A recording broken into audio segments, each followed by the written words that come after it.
Assalamualaikum warahmatullahi wabarakatuh. Di sini saya akan memberikan tutorial cara mendownload foto atau video di Instagram dengan menggunakan aplikasi instake downloader.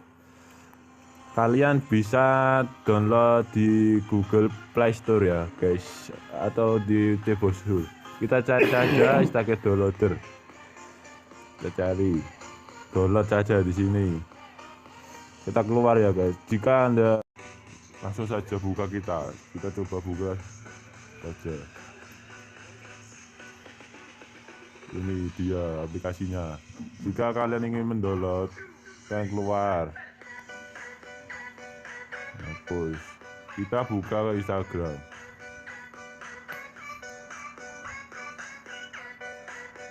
Contoh, kita akan mendownload video ini saja. Contoh kita video ini ya. Kita klik titik 2 di sini pojok kanan atas. Kita salin tautannya. Nah, sudah, kita keluar dari aplikasi Instagram. Kita masuk lagi ke aplikasi tadi, instake downloader. Kita tinggal tunggu saja, dia pasti akan menyalinya sendiri. Nah, sudah. Tuh, langsung download. Kita sudah selesai downloadnya. Kita cek lagi ke galeri. Nah, sudah ini. Aman guys.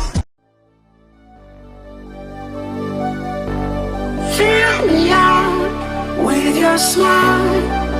Now the sunshine brings the light. Fill me